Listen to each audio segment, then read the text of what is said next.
Okay. Hello guys, मेरा नाम है वंशज तिवारी और आप सब लोग देख रहे हैं मेरा चैनल हिस्टोरिकल गुरुजी।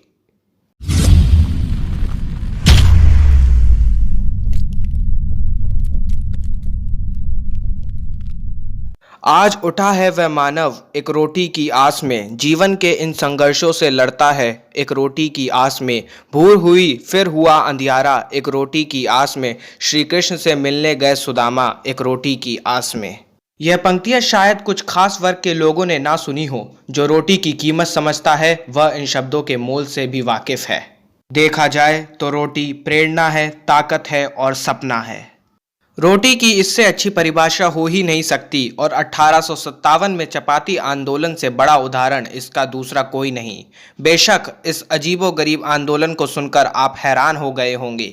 तो आइए जानते हैं इस आंदोलन के रहस्य के बारे में। और वीडियो स्टार्ट करने से पहले हम आप सबको बता दें कि अगर अभी तक आपने हमारे चैनल को सब्सक्राइब नहीं करा है तो अभी हमारे चैनल को सब्सक्राइब करके बेल आइकन को दबा दीजिए, क्योंकि आपको ऐसी अच्छी वीडियोस हमारे चैनल पर मिलती रहेंगी। तो चलिए शुरू करते हैं। सन 1857 की क्रांति का जितना बेहतर और व्यापक चित्रण हमारे इतिहासकारों ने किया है, उतनी तवज्जो चपाती आंदोलन को नहीं मिली। शब्दों से अर्थ लगाया जाए तो लगेगा शायद ये भूखों को रोटी बांटने की कोई मुहिम होगी या फिर रोटी बनाने की प्रतियोगिता, पर नहीं, ये कुछ और ही था। क्या था, यह आज भी एक सवाल है। इस आंदोलन के बारे में सैन्य सर्जन डॉक्टर गिलबर्ट हैडो ने पहली बार जिक्र किया था। उन्होंने भारत से ब्रिटेन अपनी बहन को एक खत लिखा जिसमें उन्होंने चपाती आंदोलन का जिक्र किया। शायद भारतीय इतिहास में यह खत अकेला सबूत है कि भारत में ऐसा भी कोई आंदोलन हुआ था। हैडो ने अपने खत में लिखा कि वर्तमान में भारत में एक रहस्यमय आंदोलन चल रहा है। वह क्या है कोई नहीं जानता, उसके पीछे की वजह भी आज तक कोई नहीं जानता है। यह कोई धार्मिक आंदोलन है या फिर कोई गुप्त षड्यंत्र, कोई नहीं जानता। कुछ पता है तो बस यह कि इसे चपाती आंदोलन कहते हैं। हैडो के खत से यह जाहिर होता है कि यह कोई छोटा मोटा आंदोलन नहीं था, बल्कि एक ऐसा आंदोलन था जिसने ब्रिटिश हुकूमत की नींद उड़ा रखी थी। इस आंदोलन पर सबसे पहली नज़र मथुरा के पदस्थ मजिस्ट्रेट मार्क थॉर्नहिल की गई। एक रोज वह अपने घर से थाने पहुंचे और पाया कि उनके टेबल पे कुछ सफ़ेद से गोल बिस्किट जैसी चीज़ रखी है। उस पर काले काले धब्बे भी हैं। चपाती का यह अजीब वर्णन इसलिए है क्योंकि ब्रिटिश चपाती से परिचित नहीं थे। मार्क ने टेबल से चपाती हटाया और सिपाही को बुलाकर इसके बारे में पूछा। सिपाही ने बताया कि एक भारतीय सिपाही को गांव से थैला मिला है जिसमें इसी तरह की चपाती रखी हुई हैं।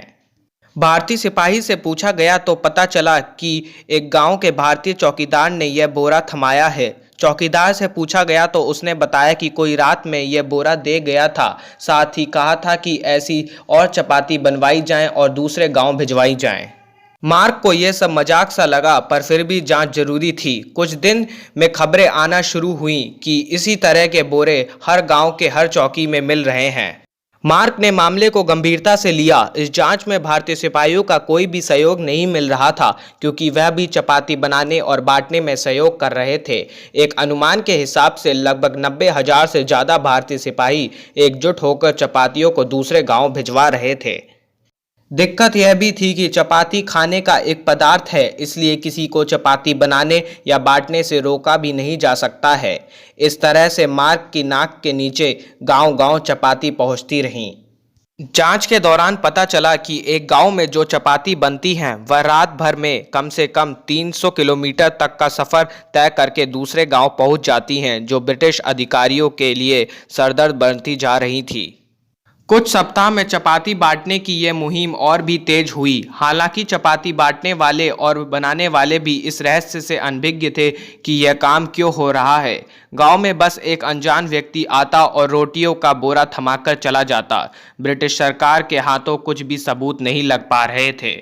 ब्रिटिश सरकार सोचने लगी थी कि रोटियों के जरिए कुछ गुप्त संदेश पहुंचाया जा रहा है। 1857 के विद्रोह से संबंधित कुछ दस्तावेजों में लिखा है कि 5 मार्च 1857 तक चपाती अवध से रोहिलखंड और फिर दिल्ली समेत नेपाल तक पहुंच गई थी। गांव वाले खेत के गेहूं से आटा पीसते और फिर चपाती बनाते और बांटते। मध्य भारत, दिल्ली, कलकत्ता, गुजरात तक चपाती की धमक पहुंच चुकी थी। ईस्ट इंडिया कंपनी पूरी तरह से हिल गई थी, क्योंकि किसी को भी इस रहस्यमय आंदोलन का अर्थ समझ नहीं आ रहा था। 1857 में कई जगह विद्रोह फूटा और ब्रिटिश सरकार की नींद उड़ गई। सारी गतिविधियां भूमिगत तरीके से तैयार हुईं। बाद में कुछ अध्ययनों में कहा गया कि इस रणनीति को 1850 से तात्या टोपे ने शुरू किया था, जिससे 1857 में जाकर अंजाम दिया गया। चपाती आंदोलन भी शायद इसी मुहिम का हिस्सा रहा होगा। चपाती ने लोगों को एक करने में मदद की। इतिहास की किताबों में लिखा है कि तात्या टोपे बहुत बड़े रणनीतिकार थे। उन्होंने विद्रोह से पहले एक खेल खेला और ब्रिटिश सरकार उसी खेल में उलझती गई। एक कारण यह भी बताया जाता है कि मध्य भारत में कॉलेरा नामक बीमारी का प्रकोप फैला था। इस बीमारी से बचने के लिए पीड़ित परिवारों को मदद पहुंचाने के लिए चपाती आंदोलन शुरू हुआ था, लेकिन इसके बारे में पुख्ते सबूत नहीं मिलते हैं। अंत में बस यही बात सामने आई कि चपाती आंदोलन अंग्रेजी हुकूमत के लिए हमेशा से एक रहस्य बन के ही रह गया। तो दोस्तों, ये थी मेरी वीडियो। आप सबको कैसी लगी आप हमें कमेंट करके ज़रूर बताइएगा, और अगर वीडियो पसंद आई हो तो वीडियो को लाइक करिएगा, शेयर करिएगा और चैनल को सब्सक्राइब करके बेल आइकन को तो ज़रूर ही प्रेस कर दीजिएगा। नमस्कार।